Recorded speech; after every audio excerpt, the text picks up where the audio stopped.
I'd like to call the monthly Board of Education meeting to order. Please rise for the Pledge of Allegiance.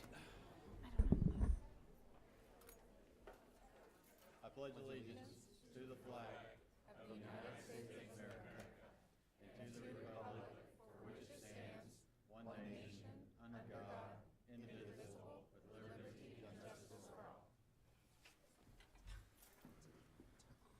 I don't know if I've ever seen this many people here. It's jam-packed, sir. It is jam-packed. Do I have a motion to adopt the agenda? Make that motion. Mr. Quinn makes a motion. Do I have a second? Second. Mr. Rouse, second. All in favor, show of hands. Motion carries.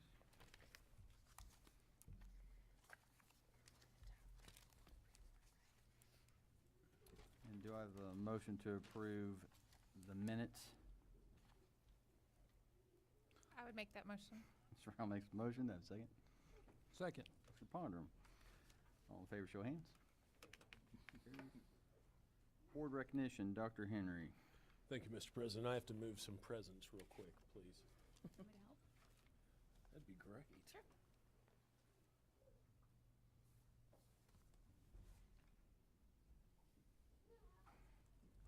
Don't take those, Dr. Cobb. Okay. Okay.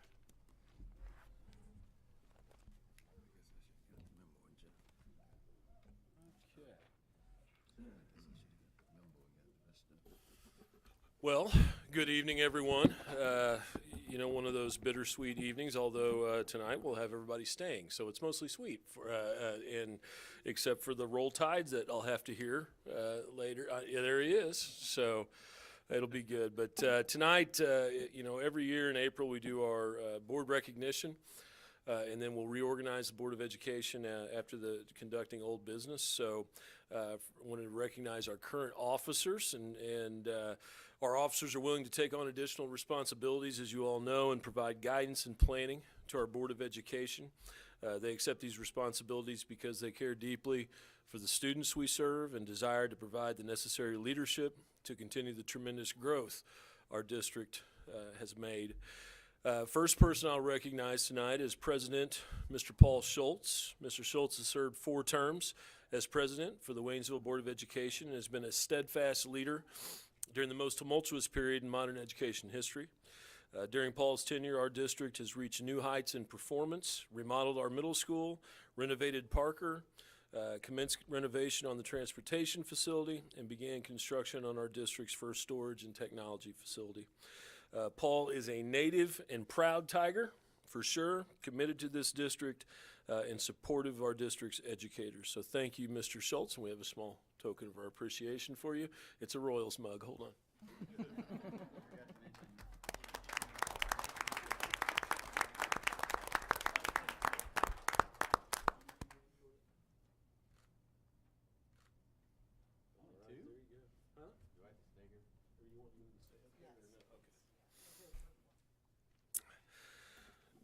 Next, we have Vice President Dr. Leroy Fulmer. Dr. Fulmer has been with our district as a student, teacher, coach, administrator, and school board member. He doesn't look like he's that old, does it? So he's been highly active in the Missouri School Boards Association and currently serves on the board of directors for MSBA. His wisdom and insight from decades of experience in public education has been an asset to our Board of Education. So Dr. Leroy Fulmer, thank you.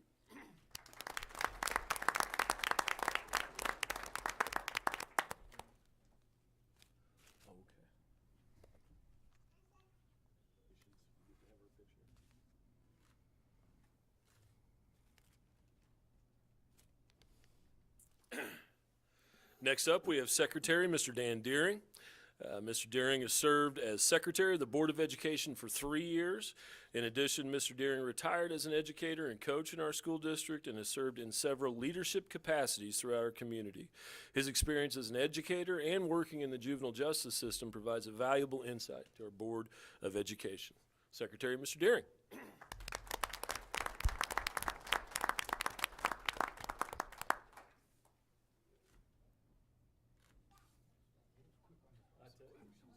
She's down to 2. Yeah. Last but certainly not least, Mr. Charles Quinn.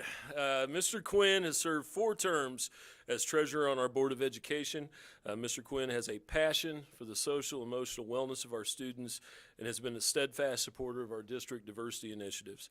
Mr. Quinn is a military veteran and has represented the students of our district extremely well. He also serves in numerous leadership capacities throughout our community. I will say this, aside from his support of the University of Alabama, I have appreciated his honesty and his compassion for kids. So thank you, Mr. Quinn. She's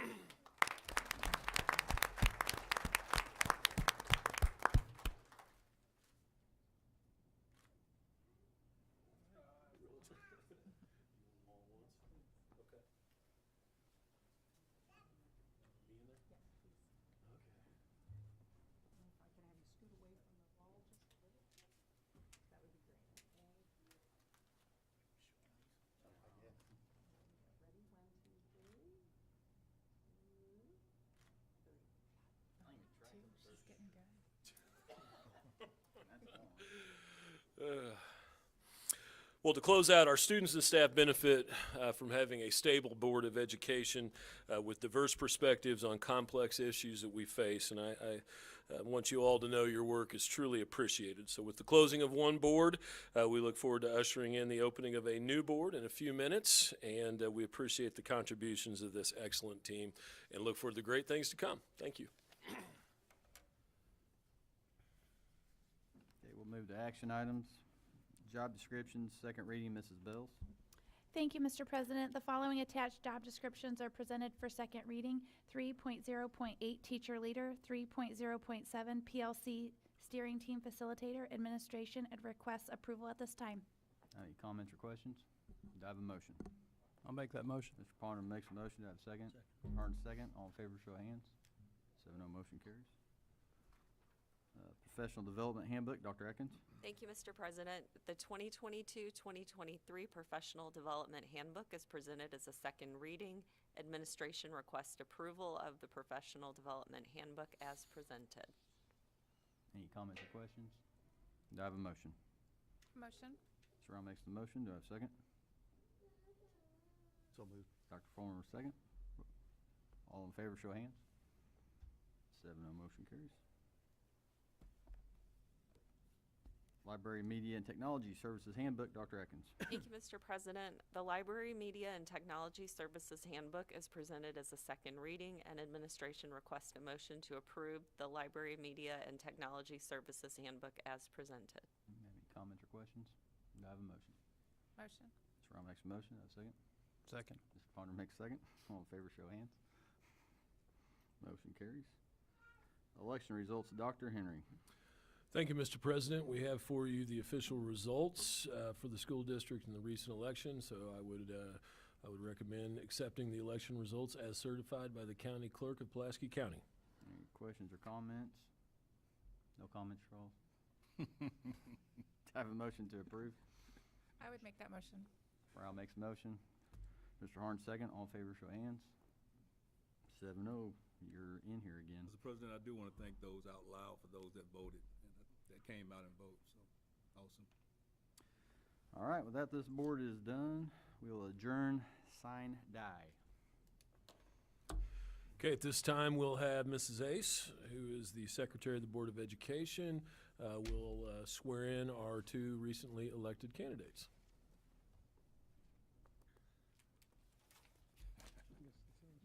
That's you too. I want everyone to know this is Megan's favorite part of the year.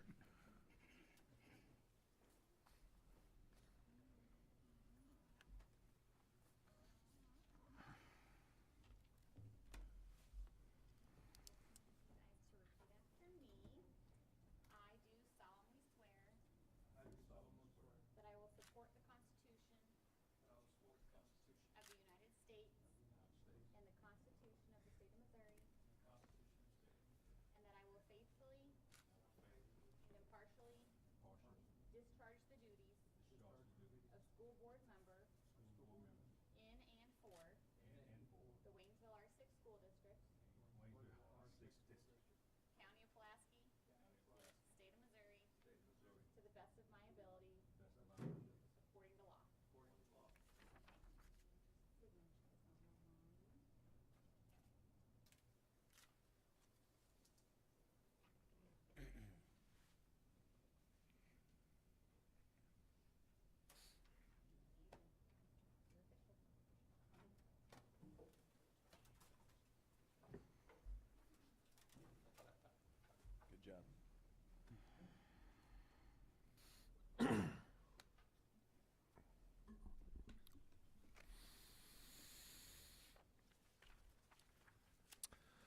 Okay, at this time, as per Board Policy BCA, I will serve as temporary chairperson and call the meeting to order to facilitate the election of officers.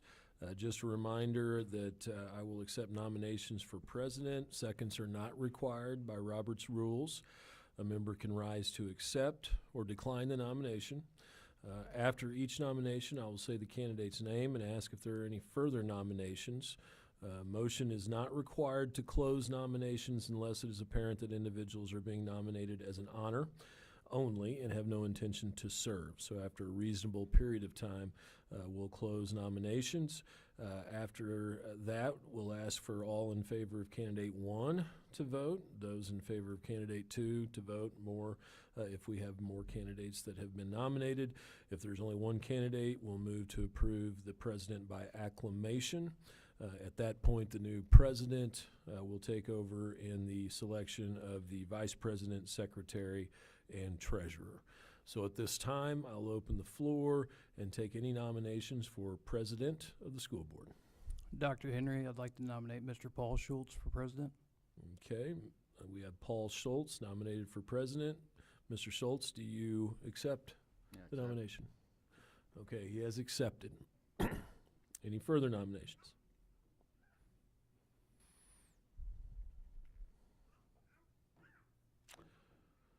Hearing none, we will move that Mr. Schultz has been selected by acclamation, and we will hand over the selection of the vice president to Mr. Schultz. Thank you all again. Do I have a motion to elect vice president or names? Mr. President, I would like to nominate Dr. Fulmer for vice president. Any other? Jersey. All right, by acclamation, we'll nominate Dr. Fulmer. Is that correct? There's Yep, nothing. by acclamation. Congratulations. Do I have names to elect secretary? I nominate Janice. No. Any other? No. By acclamation, Janelle Rowell is secretary. Congratulations. And do I have a motion or names to elect treasurer? I nominate Charles Quinn. Any others? All right, by acclamation, Charles Quinn. Okay. Congratulations, Janelle, and all the other board members. Do I have a motion to adopt the agenda? I'll make that motion. Mr. Connor makes a motion. Do I have a second? Mr. Deering, second. All in favor, show of hands. Motion carries. Citizens' statements? Thank you, Mr. President. We had no one request participation as per Board Policy BDDH. Written communications? We had no written communications either. Citizens' update, military update? Good afternoon, and congratulations to the school board members, and thank you so much for your service. We've got a couple of things today, just a continuation of our Month of the Military Child. Props to Mr. Harrison for his amazing purple suit. I love it. We have an art show continuing going on at Building 470 on Replacement Avenue throughout the month of April. We have our drive-through event on the 29th of April. And for Earth Day, if anybody is looking for volunteer hours, we're going to have an Earth Day cleanup on the 23rd of April at 08 to 1200 at the ACS building. If you're interested in volunteering, you can contact ACS at 596-0212. I know oftentimes our students are looking for some outreach programs. Also, the 11th May Community Salute to Service hosted by Waynesville School District, thank you very much, in support of our local students who will be serving in the future. As it is this time of the year, we do have some outgoings and some incomings. Our school liaison officer, Miss Bobby Peterson, has taken a position in San Antonio, so we are currently interviewing and looking to fill that position. So for next year, you will have a new school liaison for Fort Leonard Wood. And our garrison commander, Colonel Payne, will be leaving us this June. More information coming forward on the exact date, but our incoming garrison commander will be Colonel Polio. Pending any of your questions, go Army, go Tigers, Army strong. Go Army, too. I know. Thank you. All right, thank you. District announcements, Dr. Henry. Thank you, Mr. President, and I appreciate you recognizing Mr. Harrison's suit. Absolutely. I also want to publicly apologize for saying he just walked off the set of Charlie and the Chocolate Factory. That's not accurate, and that was very mean for me to say, so I'm sorry, Mr. Harrison. You're recovering? Okay, good. All right, well, tonight, Freedom's with us. Let's hear it from Freedom back there. Huge turnout. All right. Always enjoy going to Freedom, and tonight we're going to recognize Freedom Elementary. We appreciate all that you do for our students at Freedom, and we'll be hearing more about several of you tonight on the Spotlight on Education. Tomorrow, one of my favorite events of the year, unfortunately, I'm going to be at the MIC3 meeting and not able to attend, but we have our Special Olympics track and field event at Waynesville High School. It starts at 9 a.m. tomorrow at Tiger Stadium. I encourage everyone to attend. It's just a fantastic event and great to see those athletes out competing. April is Month of the Military Child, hence the reason why we all have our purple on tonight, or most of us have our purple on tonight, and some of us have a lot of purple on tonight. The Month of the Military Child has really gained more ground in Missouri over the last few years. We really appreciate the support of the state government. In fact, the governor's mansion will be lit up purple on Wednesday in recognition of our military children. That's also our Purple Up Day in Missouri. So please wear purple that day, not for our rivals, but for military children. I also want to invite you to pack Tiger Stadium and show support for all students in the South Central Missouri who will be joining the military during our community salute to service. That's happening on May 11th at 6 p.m. in Tiger Stadium. We're very fortunate to have our keynote be Governor Mike Parson here to recognize students that are joining the military who have an ROTC scholarship or an appointment to a military academy. Waynesville High School Theater Department will be presenting The Addams Family at 7 p.m. on April 21st, 22nd, 23rd, 29th, and 30th at 2:30 p.m. on Sunday, May the 1st. Tickets are $7 each. Children aged 10 and under are $5, and tickets may be purchased online, and more information is on the high school website. This Friday will be a very busy day here at the high school. We'll have our free Spring Tiger Festival of Nations. It's going to be held from 5 to 6:15 outside, which is the food and all of the great cultural activities we have. In addition, we'll also host a free art reception that'll be in the lecture hall from 5:30 to 7 p.m.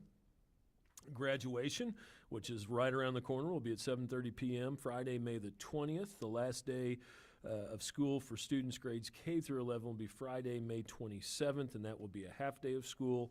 Also want to thank our community members who are volunteering to speak with our students during Lunch and Learns, where businesses and other professionals are invited to come to the high school, sit down and talk with students about their jobs.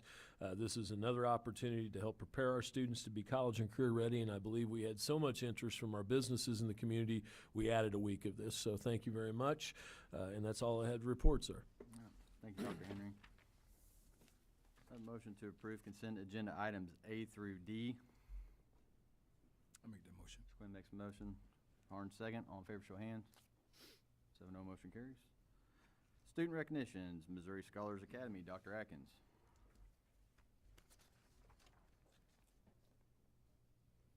Thank you, Mr. President. Tonight I have a number of student recognitions that we'll be going through, but we will start with the Missouri Scholars Academy. So for our Missouri Scholars Academy Award recipients, when I call your name, you'll come up, I'll give you your certificate, and then you'll go over there, and then we will do a group photo. So, when I call your name, Joseph, let me read the whole introduction. 5 Waynesville High School students were selected to participate in the Missouri Scholars Academy for this upcoming summer. Approximately 300 10th grade students from across the state are selected to participate each year via a competitive application process. Selection is based on GPA, essays, and letters of recommendation. The Missouri Scholars Academy will be held on site at the University of Missouri-Columbia June 12th through July 2nd. And the students representing Waynesville will be Joseph Blau,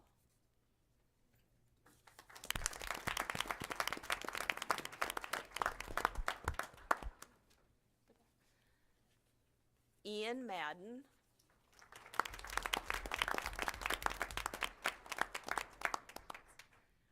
Blaze Moynihan,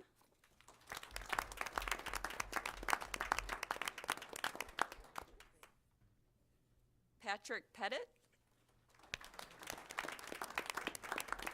and Cassandra Plummer.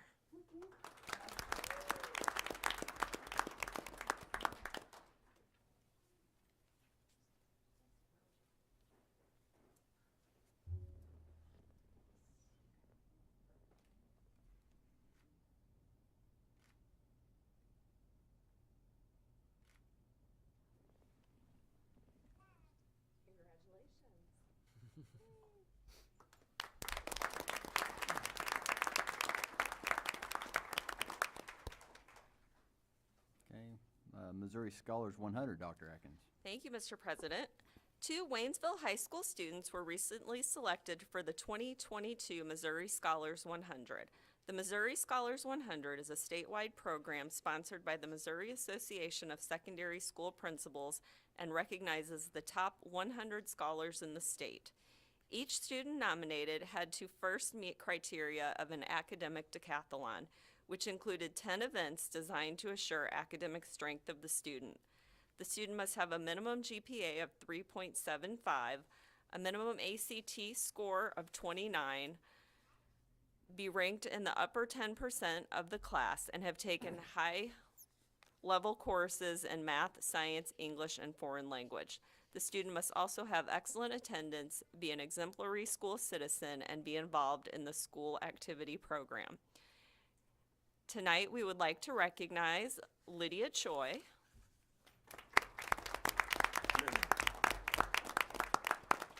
and Sarah Hilberg.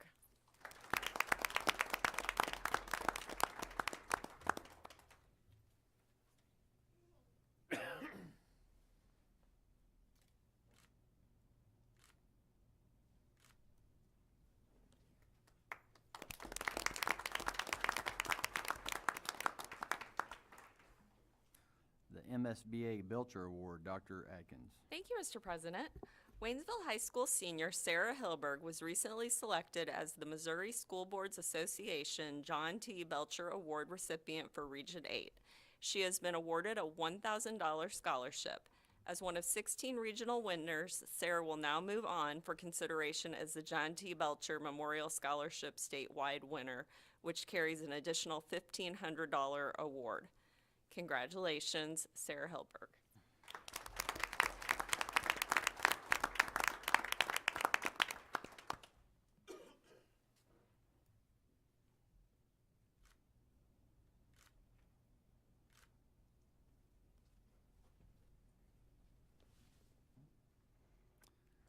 State Music Contest Choir, Dr. Atkins. Thank you, Mr. President. 4 Waynesville High School choir students are headed to the state music contest at the University of Missouri-Columbia this month. Students earned an exemplary rating at the Misha District Music Contest on March 12th, which was held at Lebanon High School. We would like to recognize our students who are representing Waynesville High School. Satali Arzabala, Hiram Blau,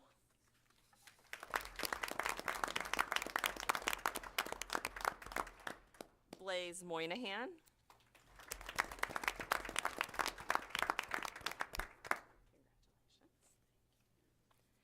and Viola Simram.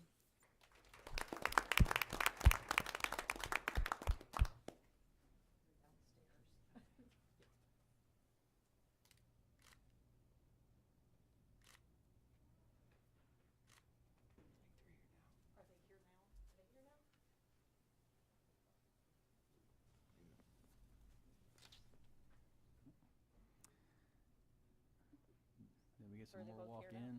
Yep, okay. Okay. State Music Contest Band, Dr. Atkins. Thank you, Mr. President. Waynesville High School students performed a solo or ensemble at the Misha District Solo and Small Ensemble Festival on March 12th at Lebanon High School. Students who received a gold rating are eligible to perform at the Misha State Solo and Small Ensemble Festival on April 29th at the University of Missouri-Columbia. We would like to recognize the following students. Olivia Seibert, gold rating flute solo.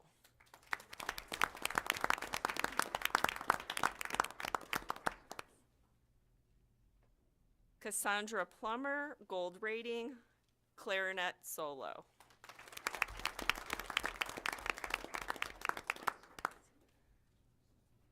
Alejandro Malave, gold rating, alto saxophone solo.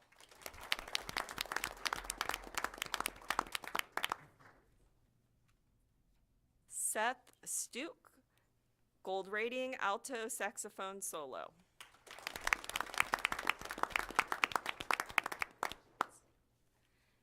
Jennifer Boyd, gold rating, trumpet solo.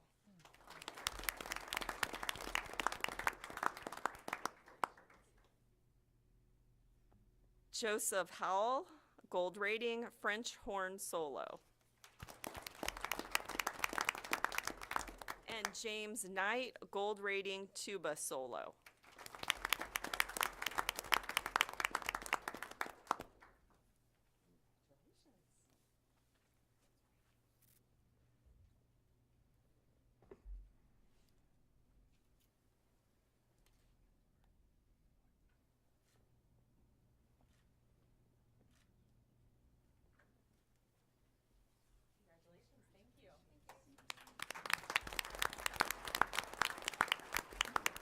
I'd like to say a final congratulations to all of our high schoolers who were able to join us tonight. Congratulations on your accomplishments, and you are free to go now. You don't have to stay for the rest of the board meeting.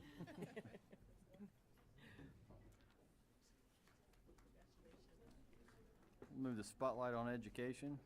Mrs. Vernon.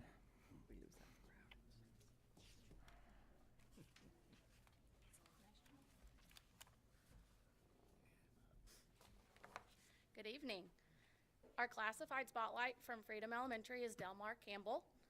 Mr. Campbell is a ray of sunshine wherever he goes, to whoever he sees, no matter what he is doing. He engages with all staff and students. He is very courteous, respectful, and thoughtful.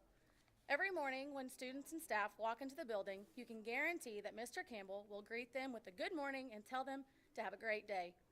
He is patient and understanding with students and quick to help wherever there is need. We are so fortunate to have him at Freedom. A staff member shared with us, "I feel grateful to work in an environment where Mr. Campbell works and hope to radiate the same positivity that he shares with everybody on a daily basis."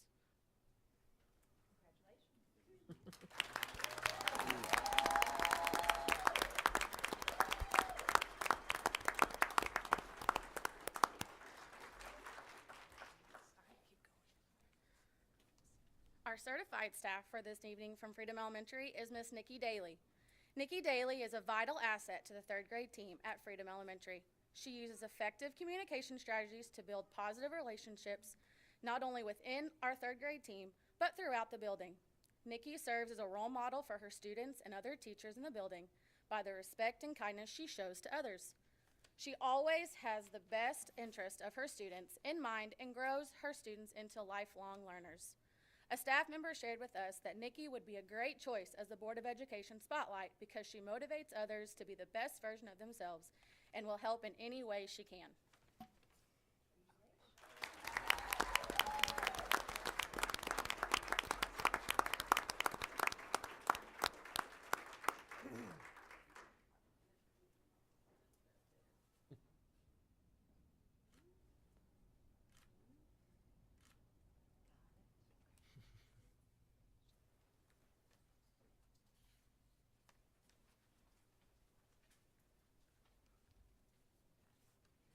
I have the honor to celebrate our collaborative team spotlight tonight.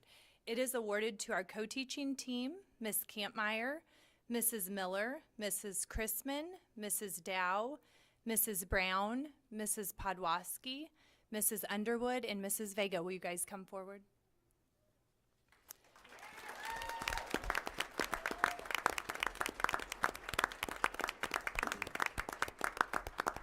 This is a group of dedicated professionals who support the learning and leadership of approximately 91 students in grades 3 through 5. This collaborative team consists of 4 co-teaching classrooms.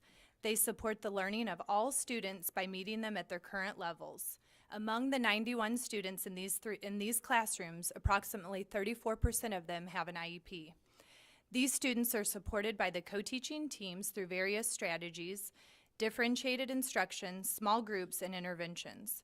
When you walk into the co-teaching rooms, the goal is to feel an environment of inclusion, belonging, and acceptance. This feeling is accomplished through teamwork and fluidity of instruction amongst the classroom teacher, the special education teacher, and the paraprofessional working in each of these rooms. The success of the students within these classes can be seen within the positive classroom environment, the growth of the weekly team meeting reports at PLC and district assessments. I would like to highlight a piece of PLC data for each team beginning with 3rd grade. On the pre-assessment for context clues, 22% of students were proficient or advanced, and on the post-test, 91% of the students were proficient or advanced. SPED students began at 0% and ended the standard at 87% proficient or advanced. The strategy used to teach this standard was chunking. 4th grade began the standard comparing 2 decimals to the 100th place at 12% proficiency. After using songs, gestures, and specifically the lineup song with this standard, they met 100% proficiency. 5th grade began the unit on dividing fractions at 4% proficient or advanced. They used Sage and Scribe and also met 100% proficiency on this standard. I just want to a big thank you to this dedicated team of educators for always having an our kid mindset. Thank you guys.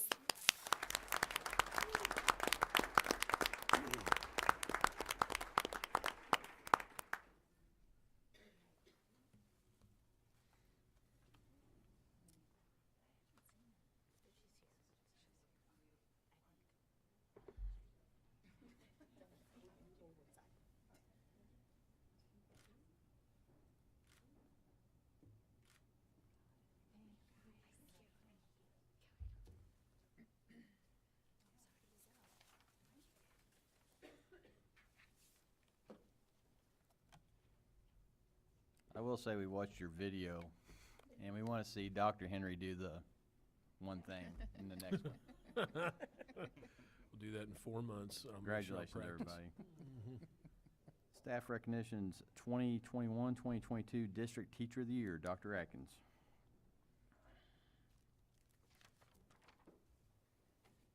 Thank you, Mr. President. Tonight, it is my privilege to recognize our 2021-2022 District Teacher of the Year, Mrs. Kirsten Scott. So, Mrs. Scott, if you'd come up and join us.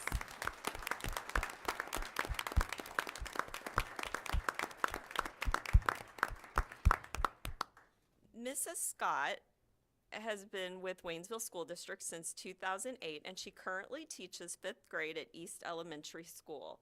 When we recently interviewed our Teacher of the Year candidates, her passion for teaching and her strong sense of community and love of her students came through. Prior to becoming a teacher, Ms. Scott was active in the Air Force and recently retired from the Air National Guard. As our District Teacher of the Year, she will represent us in the Missouri Regional Teacher of the Year process, and the winner of the Regional Teacher of the Year will then represent the region at the State Teacher of the Year competition. Congratulations, Mrs. Scott.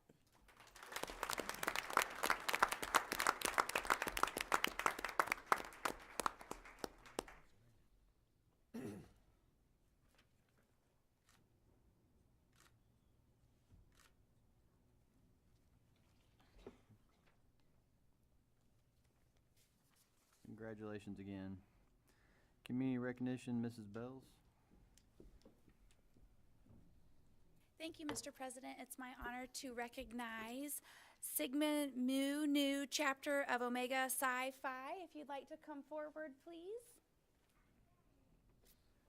They are this month's community recognition. This organization provides many Way Connect mentors for the district and also helps support our Snack in the Pack program. So we want to bring them up here tonight to tell you all congratulations and thank you very much. Here we go. We'll come over here. Come on, get our picture.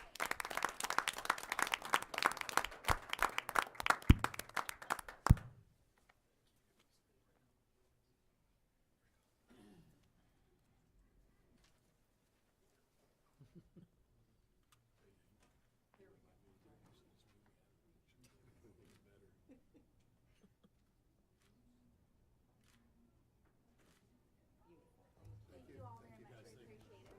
Thank you guys very much.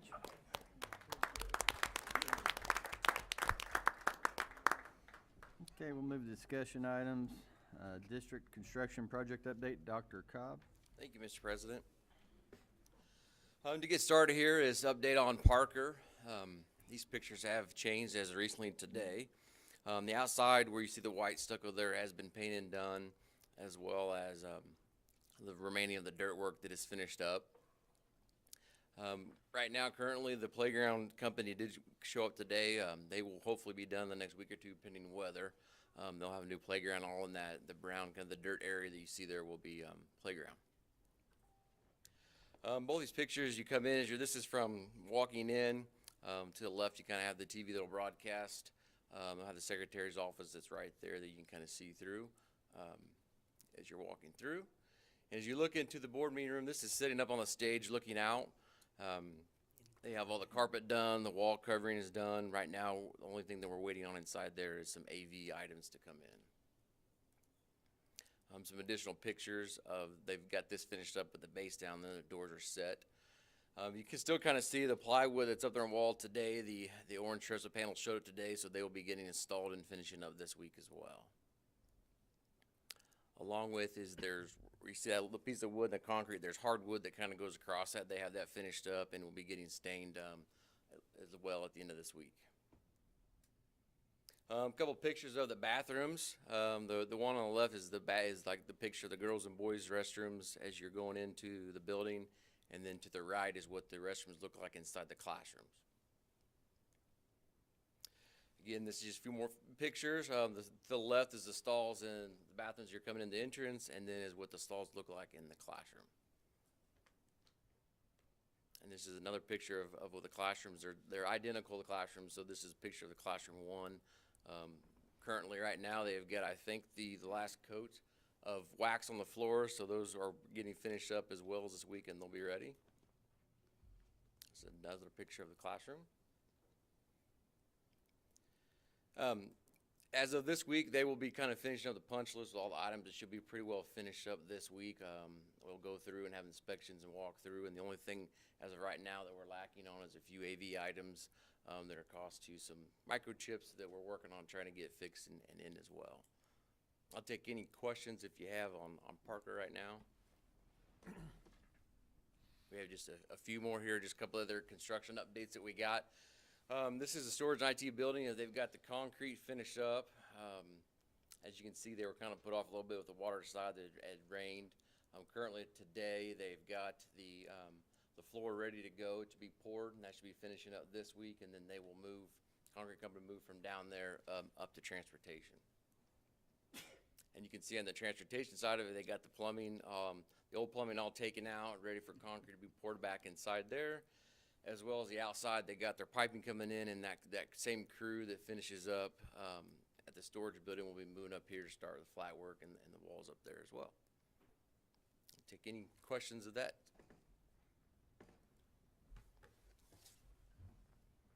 Thank you, Dr. Cobb. Transportation Handbook, Dr. Cobb. Thank you, Mr. President. The proposed 2022-2023 Transportation Handbook is presented for the first reading for the board. The revisions of the handbook indicated in red is deleted, and the blue is inserted new text. Okay. Any comments or questions?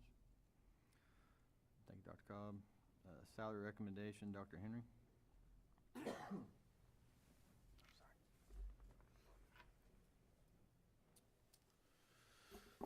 Thank you, Mr. President. One of the important times of year we're here is for our salary recommendations for the upcoming year.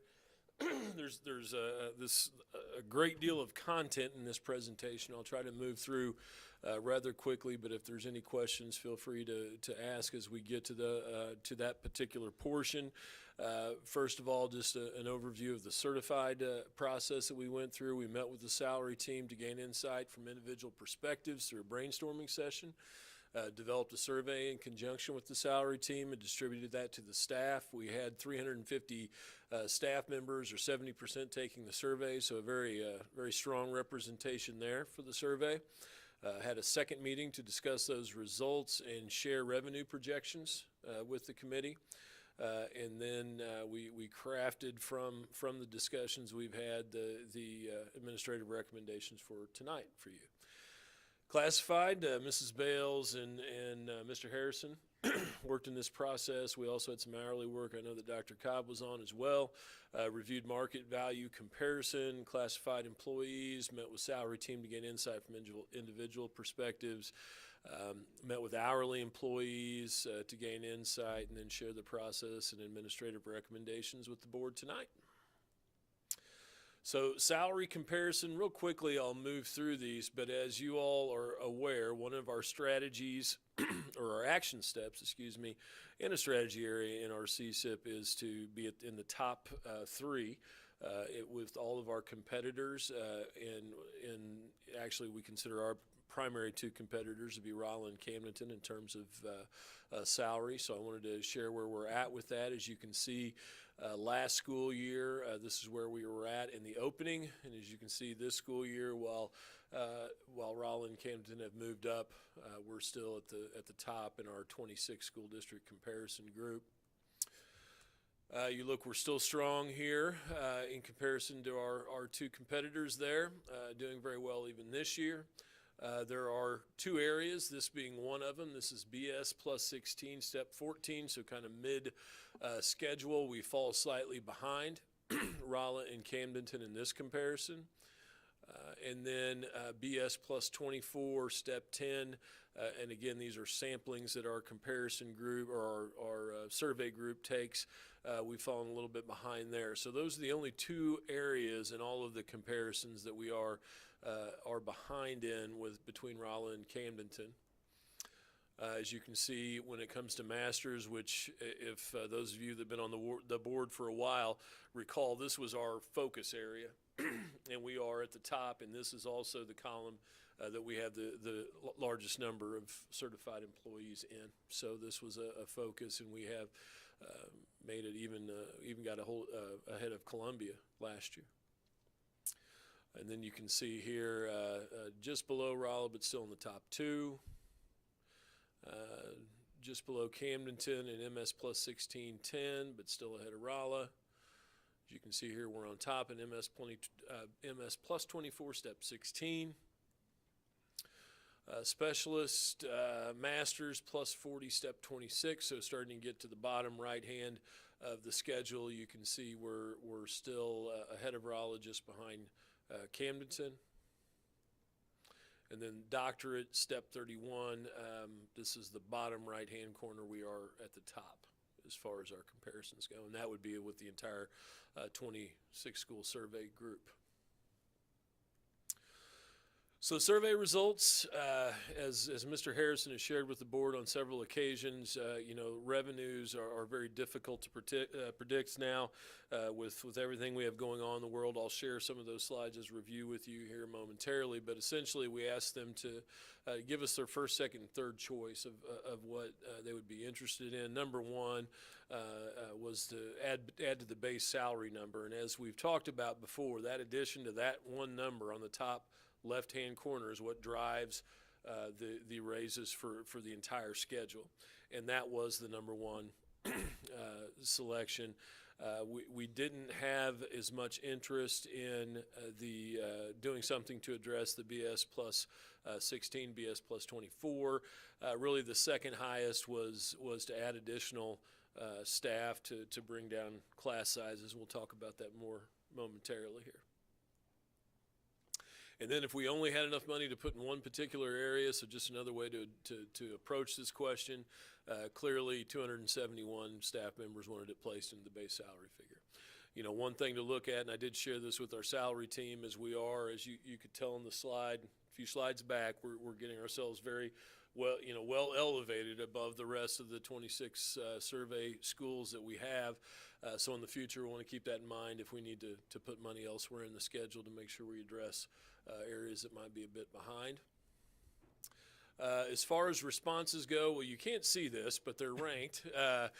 Increased business leave was the number one in terms of comments on other things we might do, followed by increase to extra duty and health leave days, additional hours to SOS. So those were the areas that the staff was interested in. Common themes from comments, really just additional business days, extra duty stipends. One thing I would say that we did have several comments that, and as I've shared with faculties, we're a very financially strong district. We're not a property wealthy district like some districts are where they're 80-90% reliant on local revenues. We're 20% reliant on local revenues. So when we're looking at these different avenues to increase salary, all of it comes from the same pot. So we did have some comments suggesting that why is it that you're talking about increasing staffing to decrease class size? Why are you talking about that with salary? That should just be a given and it's salary. Well, it all comes out of the same pot. If you add staff members, that's going to increase cost, increase your PPE. We've talked quite a bit in the past with the board about our B2 heavily impacted aid and making sure we keep that PPE reasonable. Can't get above 125% of the state. So we have to keep that in mind, and all of these things come out of that same operational pot for our teachers. So we want to continue to message that for folks. Classified market value comparison, as you can tell here, we're very strong in the classified areas. This is district building office support, food service, number 2 at the high school level. I'll address that here in just a moment. Custodial and maintenance, very strong. Transportation, there are a few things we need to address in the transportation area. We were number 2 in comparison there. And we were number 3, you can't see it just right off your screen, on RN salary. So the areas identified for the team to target were hourly transportation pay, RN pay, paraprofessional pay, and computer technicians as well. We had fallen behind as well in the computer technician area. As you know, being a one-to-one district, the amount of technology we have, those are critical positions to the operation of the district. Revenue outlook, I'm no Mr. Harrison, I'll say that, and I don't have a purple suit either. So, but I'll try to do it justice, and if I mess up, he'll make sure he corrects me. But local tax revenues, we will see an increase locally of $450,000. Obviously, a lot of growth has occurred, and especially with housing, and so we'll see an increase in those local tax revenues. Basic formula, even on our best year, though they're extending back the years that we can capture for ADA purposes, it's still going to be a decrease of approximately $650,000 in basic formula. Classroom trust is neutral. That's your gambling monies. Prop C it has been very good, and it'll be an increase to our district of $1.2 million. So we're seeing a total increase here of $550,000 for state revenues. Federal revenues, impact aid, we're projecting to be neutral from where we were before. Revenue summary here, local increase of $450,000, state $550,000, zero on federal, gives you that $1 million figure there. ESSER funds, as we've been talking about these a lot over the last couple years, as you can see, we spent 20% on bridging the learning gap, $1.2 million. Other ESSER allocations, you can see teacher salaries, bridging learning gap, improved ventilation, PPE, and 22 school supplies. And also, remember, we did place remaining funds in there to make sure we kept our reserves slightly higher to address the growth that we gave last year in our salaries and benefits. So when you look at the FY23 allocation for ESSER, you're looking at about $1.5 million, $200,000 on HVAC ventilation upgrade, $250,000 in PPE expenses for roughly $1,050,000 of ESSER funds available. So availability of funds, revenue increase of $1 million. Again, that ESSER fund, $1,050,000, and then inflation, which we will, where schools are not immune to the inflation thing going on, and so we estimated in there $425,000. And inflation gives you availability of funds of about $1.6 million, a little over. And so cost of increase, if we did a 1% increase for certified, you can see that that's movement on the schedule plus 1%, that's $828,000. 1.5 increase would cost you closer, it would just over $1 million. Classified, a 0.5 increase would be $239,000. 1% increase would be $294,000. So we're looking at a 5.7% increase in insurance this year for FY23. That's a cost of $270,000. And when you total it all up and you look at the cost example of movement, 1% for certified, 0.5 for classified, plus targeted areas that we mentioned in the previous slides, you would be right around 1.6 million, $1,628,339. So that's just over the amount. We're dipping in a little bit there into reserve to cover that. If you move that up to 1.5, you're dipping in a whole lot more, 1.8 million. So our recommendation, based on the work that was done, and I do commend our salary team, they're a great group to work with. I think they approach things very reasonably, understanding we're in a difficult economic time in the sense that nobody knows for sure what's going on, especially with the world, and the war that we have going on and the inflation that we're all experiencing and things like that.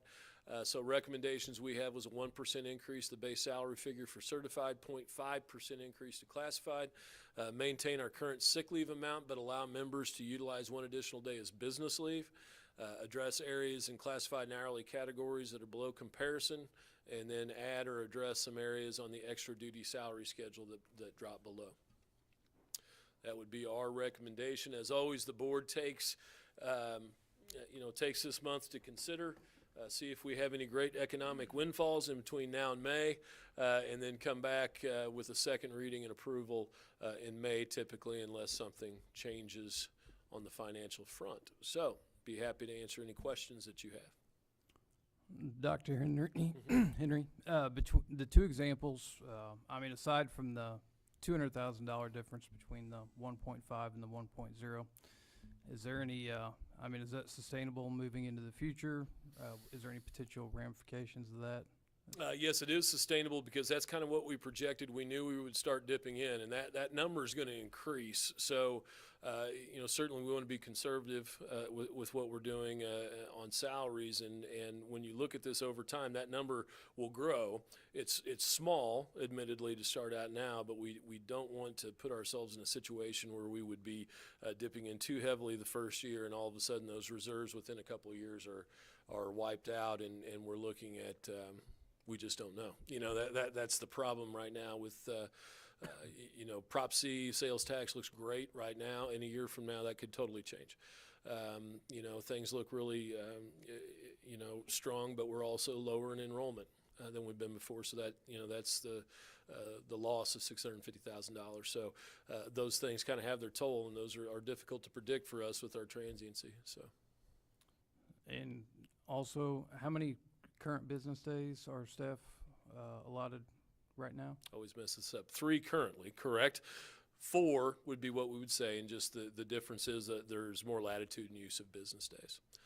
I will say several staff members brought up the concept of blackout days. Those are things that the board can consider prior to next year. It doesn't really need to be done with the salary, package, but if that's something the board wishes to discuss, we could.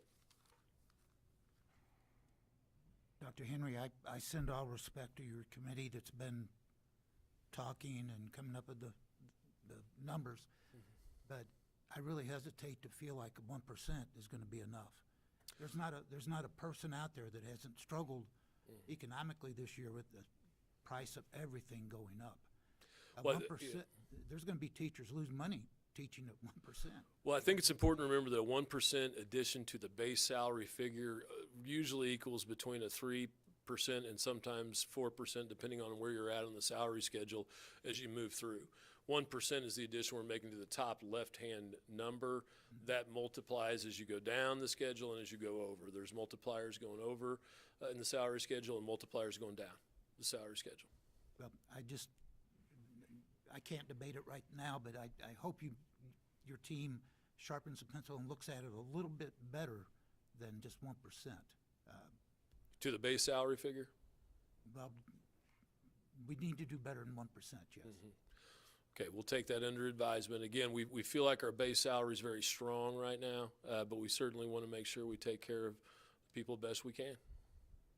Well, I can't forget being a young teacher living on what I made after rent, utilities. A new teacher pretty much lives month to month, unless they're extremely frugal like I wasn't. But it's rough on everyone out there. But we expect teachers to put up with us, put up with parents, put up with everything. And paying more money does not automatically make you happier. No teacher works for the money. I mean, but I think we can do better than 1%. I hope we can, but I'm one vote, so.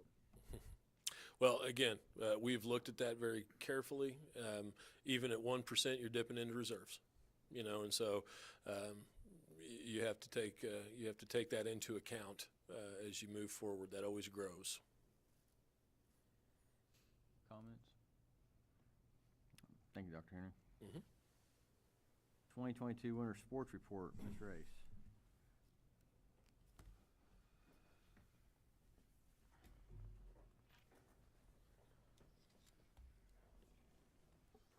I always got to pull this mic down. All right, thank you, Mr. Board President. This is our winter report. As always, we'll discuss academics, our competitive success, our TPT, Tiger Performance Training Program, and where we're currently at as far as injuries within our sporting events, and then any of our upcoming events. First, I want to start with academics. You can see overall GPAs of our teams. The column in the left will be all individuals that maybe even went out for a day for that sport. We did continue to track their GPAs throughout the semester. And then if you look to the right, the second column is actually our varsity athletes. So overall, all student athletes participating in any winter sport or activity had a 3.14 GPA, and then those varsity lettermen and women were a 3.29 GPA overall. Oh, I think there was a slide. So when we look at all conference is 3.75 GPA. We had 37 total student athletes that achieved that mark. That is up significantly, I think 10 kids from the 2021 school year. So we had an additional 10 kids this year that met that all conference status. And then we had 28 student athletes that had between a 3.5 and a 3.74. And actually we had a lot of 3.73s, 3.72s that made it into that honorable mention or just shy of that all conference. But we were up, I believe, 12 students from the 2021 school year this winter. This is the breakdown per sport. You can see what student athletes were academic, all conference breakdown, and then those that were honorable mention. 65 total student athletes.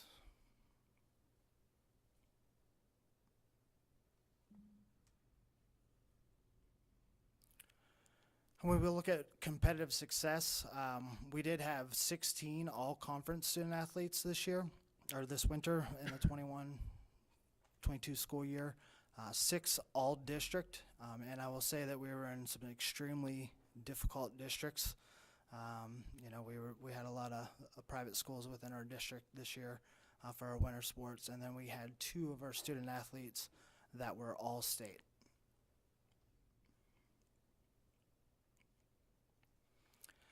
In addition, we had just this last week, actually a week and a half ago, 4 individuals that have qualified for speech and debate state.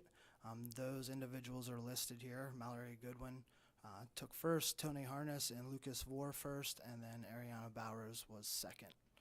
But Speech and Debate has done a really good job this year in pushing kids forward, representing Waynesville proudly.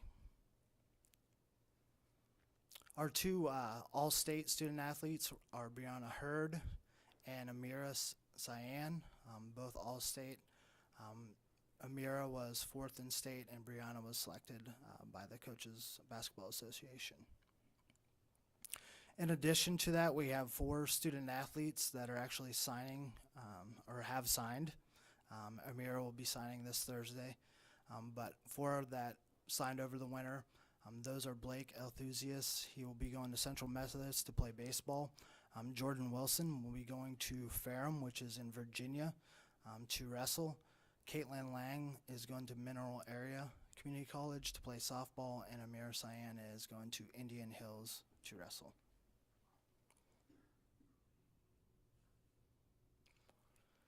Tiger Performance Training, currently we have over 83% of our student athletes meeting the TPT and off-season 70% attendance expectation. Our summer TPT schedule will actually be released this next month. We are looking at 3 days a week with sport-specific collaboration with our TP coach, which will be slightly different from what we've done the last couple of years with COVID. Will be a little bit more collaboration between our weightlifting coach and our specific sport coaches. Just a lot easier now that some of the restrictions are out and gone. We'll be able to work a little bit more closely with one another. This is a breakdown of our injuries and our reports for the winter. You can see that wrestling obviously is leading the pack. I never got injured. My ears were this way when I was born, but you can see that they're up there. But overall, when you look at our injuries are way down from the last 2 years, and you can kind of see a breakdown there to the graph, the bar graph on your left or on your right, where we're at. COVID-19 obviously was a big impact on us over this winter. But as we go down, head injuries, we had 6 concussions during the winter season.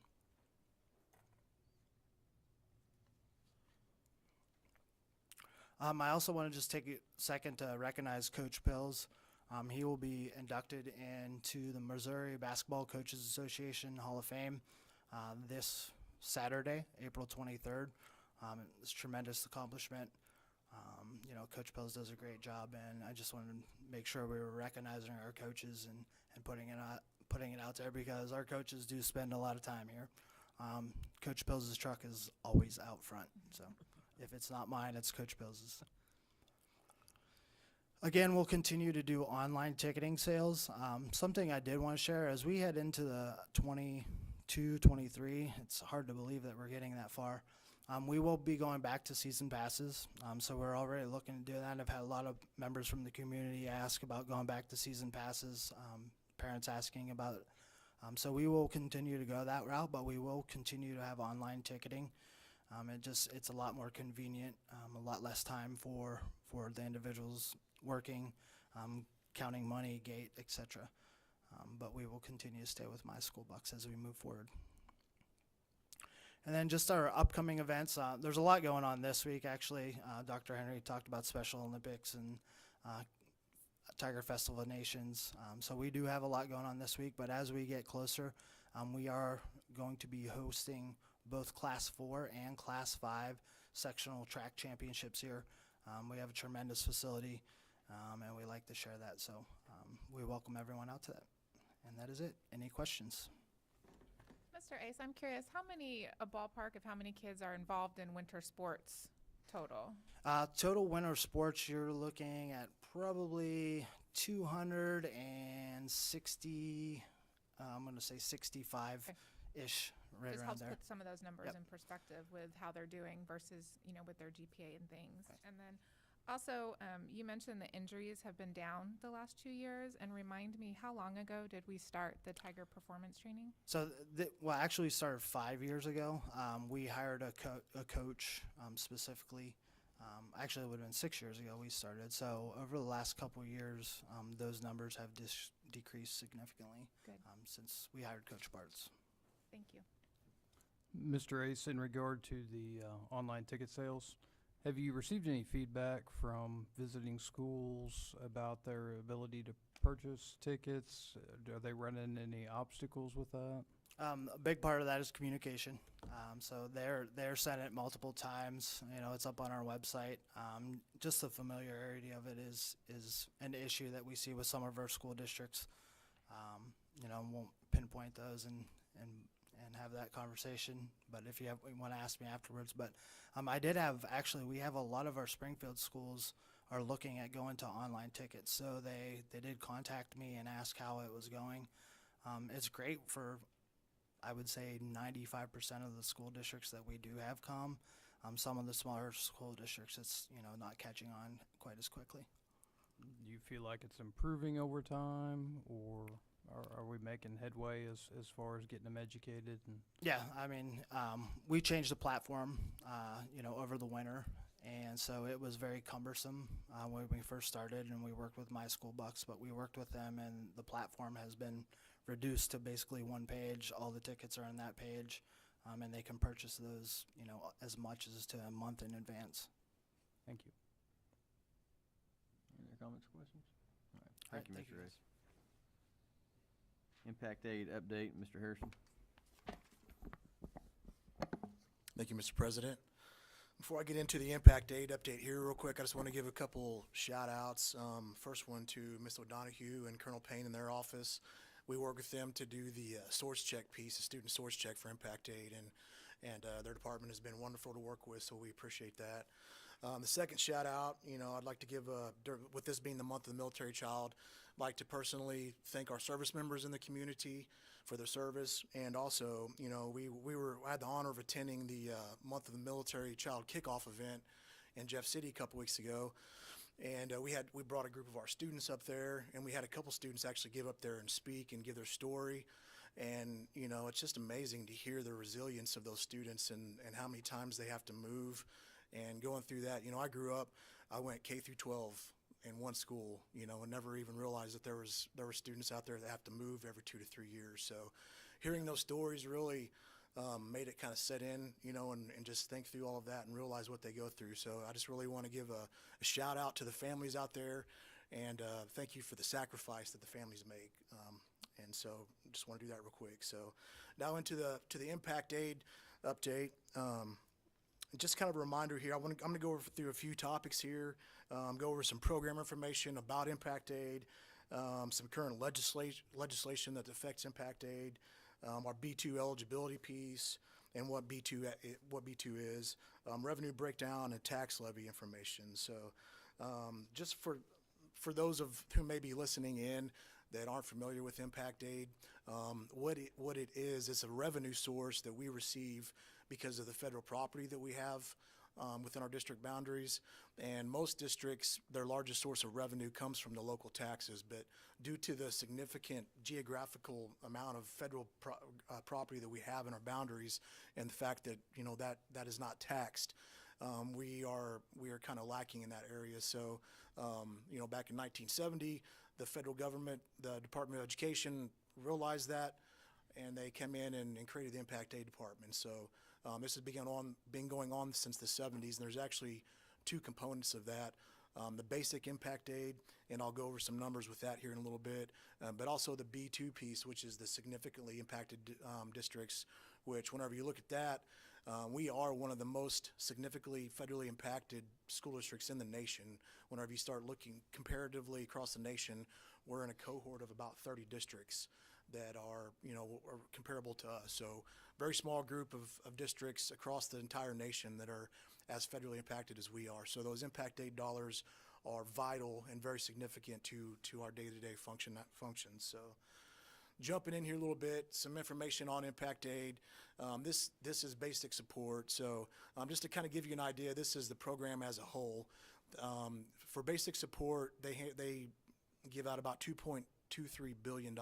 I'm sorry, that's what, if everyone was fully funded, there would be $2.23 billion. But in reality, They set the threshold every year based on their budget, and this data is based on FY20.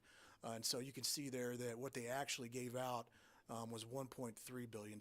So that left almost $1 billion of unmet needs there. So, and then kind of looking at the amount of students that supports, about 847,000 students, and then almost 54,000 students with disabilities, and a total student enrollment of all districts supported at about 9.2 million.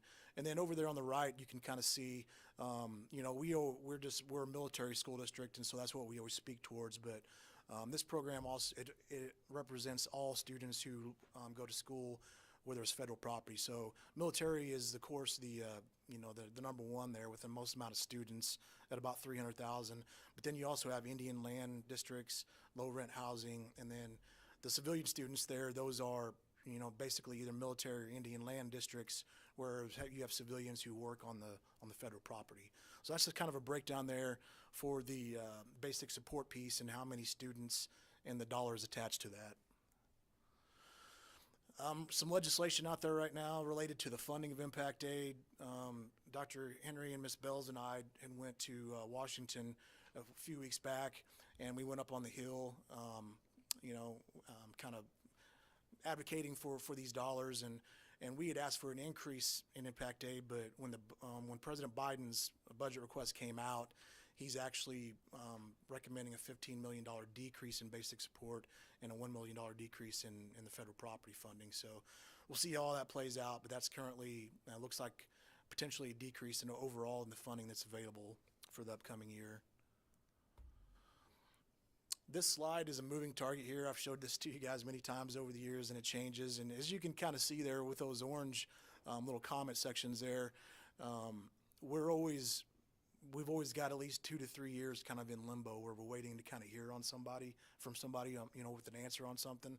And so, kind of go back to give you a little bit of history here. Back in 2017, that was our last year of full eligibility.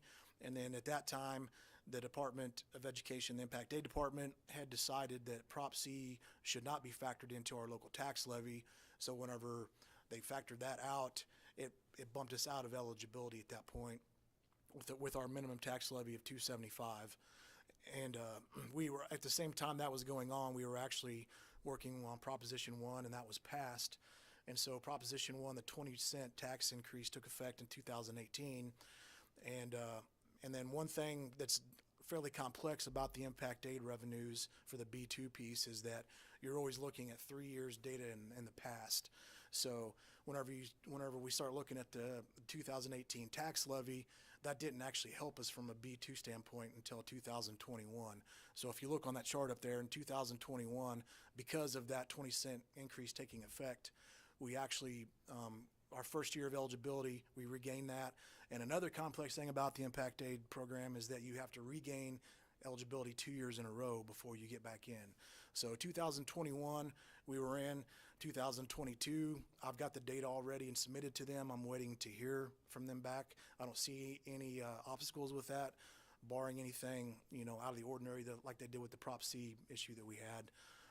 And then also in 2023, FY23, our data, we slipped below the 95% threshold with the comparable numbers that I normally run. We do have some additional option using additional factors, and I ran those, and I was able to get those above the 95%, and I believe we're going to be good there. But once you get down to that level, we're talking about a cohort of probably maybe 7 or 8 school districts in the entire nation that use that level of comparable groups. So they really keep their eye, they take their eyes, and they go over that with a fine-tooth comb whenever you submit that kind of data. So it's going to take a little bit extra time for them to review that. And so I believe everything is good, and we should be good to go on that. And then for FY24 there, so that's using FY21 numbers that it says waiting on data from DESE to determine eligibility. I actually just got that from them on Friday and ran some quick numbers on Friday.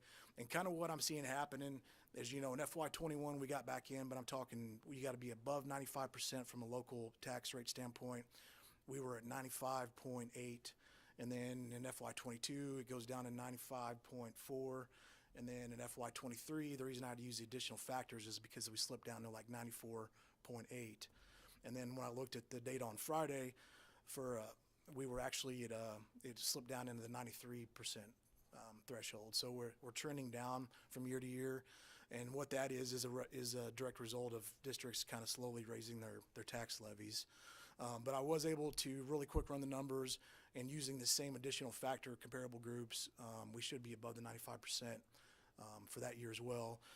But the margin is very thin. We continue to trend down, so it's just a matter of time likely before we have to do something from that standpoint. That's a lot. Any questions on that slide there before I move on? Okay. From a revenue standpoint, this kind of gives you an idea here. It's broken down for us in basic support, BO2, and then we get a small amount of DOD money there. That actually, impact aid money, the vast majority of it comes from the Department of Education. The Department of Defense does kick in some money there. And so that kind of gives you a breakdown from year to year. We average around 10 million or so on basic support and around 5 to 8 million on B2, depending on the year.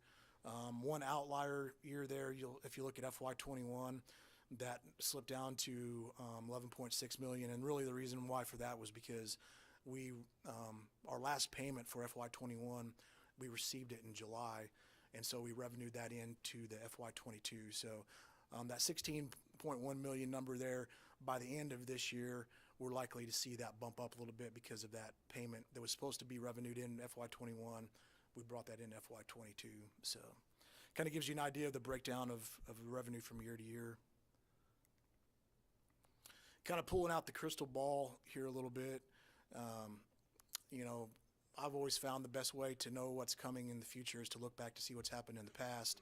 And, especially if you look at from a revenue standpoint, the historical data is a pretty good indicator of what you're likely to see in the future.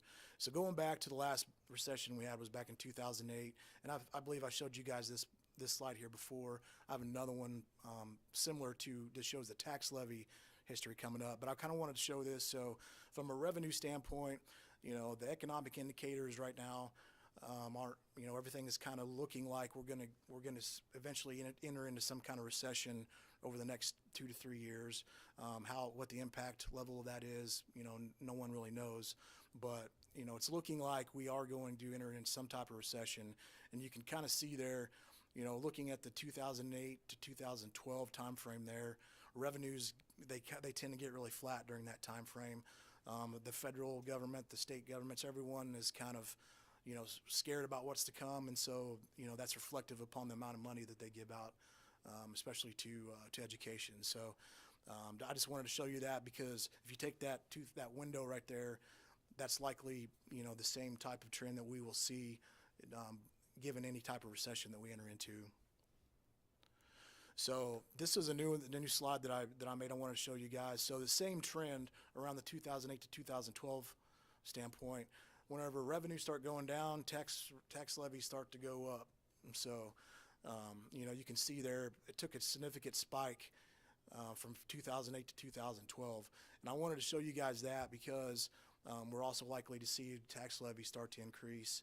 Once the dust settles from all this and the stimulus money goes away and the interest rates start to go up and all those economic indicators, we are likely to see this same trend. And the reason I point that out is because from a tax levy standpoint, that doesn't help our B2 situation. So during the same time frame, during this window here, our tax levy was at the minimum, the state minimum at $275. And as I mentioned earlier, in 2018, once the 20-cent increase went up, we went to $295. So I just kind of wanted to point that out that, here in the next couple of years, we're likely to see this same trend here, which is going to only make the B2 situation, the eligibility situation, worse.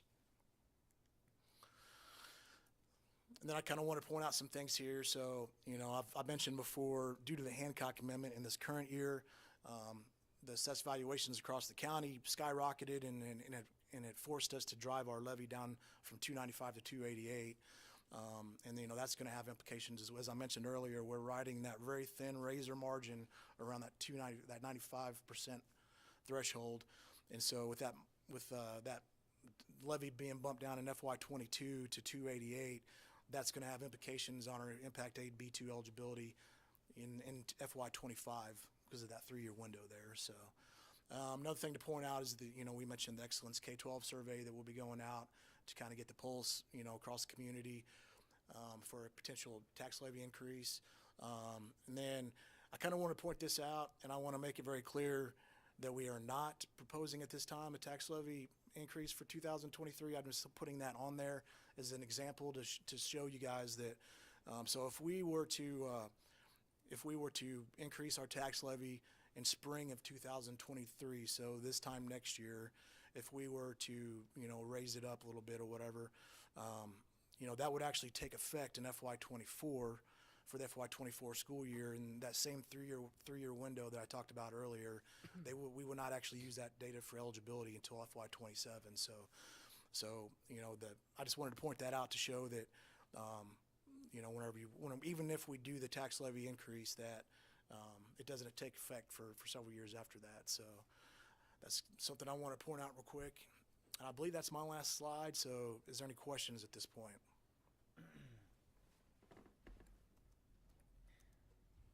Thank you. Comments or questions? Thank you, Mr. Hirschman. Move to action items. District Assessment Plan, Dr. Atkins. Thank you, Mr. President. The district assessment plan is reviewed, updated, and presented for approval annually. The assessment plan outlines assessments that will be utilized by the district, use and dissemination of results, as well as test security procedures. Administration requests a motion to approve the district assessment plan as presented. Any comments or questions? Okay. I have a motion. Motion. Mr. Arn makes a motion. I have a second. Dr. Fulmer, second. All in favor, show of hands. 7-0, motion carries. District surplus, Dr. Cobb. Thank you, Mr. President. Administration requests a motion to approve excess items and equipment as surplus property. Any comments or questions? Do I have a motion? Make a Arn motion. makes the motion. Mr. Deering, second. All in favor, show of hands. 7-0, motion carries. Health and voluntary benefits, Dr. Cobb. Thank you, Mr. President. The administration requests a motion to approve the district health and benefit insurance for the 22-23 school year. Any comments or questions? And do I have a motion? So moved. Dr. Fulmer makes a motion. Mr. Quinn, second. All in favor, show of hands. 7-0, motion carries. Renaming of Parker Fine Arts Building, Dr. Cobb. Thank you, Mr. President. Administration requests a motion to approve the renaming of Parker Fine Arts to the Parker Educational Center. Any comments or questions? I have a motion. Make that motion. Quinn makes a motion. I have a second. Deering, second. All in favor, show of hands. 7-0, motion carries. There's no need for closed session. Do I have a motion to adjourn? Mr. President, I'll make that motion to adjourn. Mr. Quinn makes a motion. Do I have a second? Second. Mr. Ralph, second. Third on Deering. All in favor, show of hands. 7-0, motion carries.